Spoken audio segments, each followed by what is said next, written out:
একটা শিক্ষা প্রতিষ্ঠানের কি পরিমাণ বাজে অবস্থা হলে পাশের হার শূন্য হয় সেটা বাউফলের ৩ শিক্ষা প্রতিষ্ঠানের দিকে তাকালে আমরা বুঝতে পারি। এসএসসির রেজাল্ট দিয়েছে এবং সেই রেজাল্ট অনুযায়ী বাউফলের ৩ শিক্ষা প্রতিষ্ঠানের পাশের হার হচ্ছে শূন্য। আমার কথা হচ্ছে, সেখানে কি একজনও মেধাবী ছাত্র ছিল না যে পাশ করার মতো যোগ্যতা, ন্যূনতম যোগ্যতাটা তার আছে নাকি নেই? আমি দেখলাম যে একটা শিক্ষা প্রতিষ্ঠানে ১৫ জন শিক্ষার্থী পরীক্ষা দিয়েছে এসএসসি। আচ্ছা, ওইখানে তো ১ থেকে ১৫ পর্যন্ত রোল নাম্বার রোল করা হতো। তো ১ নম্বর যে ছাত্রটা, তারও কি ন্যূনতম যোগ্যতা ছিল না পাশ করার মতো নাকি নেই? গতানুগতিকভাবে আমরা দুনিয়াতে জন্মগ্রহণ করি মানুষ হিসাবে। এরপরে হচ্ছে আমাদের মেধার বিকাশ ঘটে হচ্ছে প্রথমত হচ্ছে পারিবারিকভাবে, দ্বিতীয়ত হচ্ছে প্রাতিষ্ঠানিকভাবে। প্রতিষ্ঠানের শিক্ষক বা শিক্ষিকা আমাদেরকে যে শিক্ষাটা দিয়ে থাকেন তার মাধ্যমে আমাদের মেধার বিকাশ ঘটে।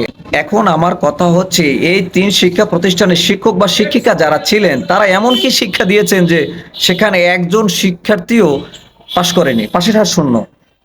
এইভাবে যদি শিক্ষার অবস্থা চলতে থাকে তাহলে ভাই এই দেশে আসলে কিছু হবে না, এই দেশের ছাত্রছাত্রীদেরকে কিচ্ছু হবে না। আর শিক্ষার অবস্থা যা দেখতেছি একবার মানে ঘোলাসা, একবারে অবস্থা খুব খারাপ, বাজে অবস্থা যাচ্ছে শিক্ষার্থীর উপর দিয়ে। এই নিউজটা যখন আমি একটা পত্রিকাতে দেখলাম যে বাউফলে ৩ শিক্ষা প্রতিষ্ঠানের পাশের হার শূন্য, তখন আসলে আমার নিজেকে খুব লজ্জিত মনে হয়েছে। কেননা বাউফলের মতো জায়গায় এখনো, যেখানে গুগল সার্চ করলে আপনি পাবেন যে বাউফলে অ্যাভারেজ শিক্ষার হার হচ্ছে ৮৮%।